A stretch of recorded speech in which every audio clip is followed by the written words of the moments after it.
भजन 12 धोकू देण्यान विरुद्ध भगवानो जो विनता दुआ दाऊद्यान मिस्मोर भजन भजन गावण्यान डाहला जुगू राया सेमिनीत रेंगोमा गावजू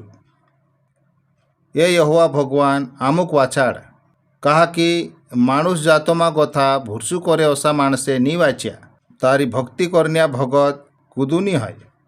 ये माणसे आमा सामा आपसा दुस्तीदार्या काजे लोग झूठ मेके ये आखा नाखा सौकारला बणीन आमा सामा वात करे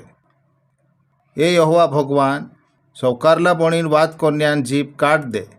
चे कहे आमु झूठ मेली जून जिग जासू आमुक जो कहणे लागे चो कहसू आंबरे पर हक जमाड़ीन आमुक कहण्यू मालिक कुंड छे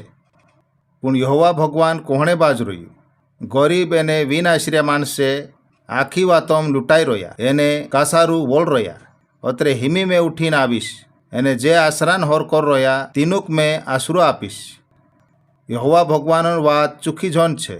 ची वात भाटी में 7 कावा गाळीन एने बोबड़ावीन चूखी करली चांदीन तोसी चूखी झोन छे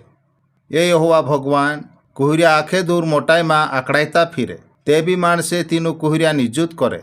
अत्रे असला दमारा माणसम गोथू आमुक वाचाड़ एने जलम राखवाली कर कहा कि तू तापसा वायदान अनुसारे आमरी राखवाली करनी छे।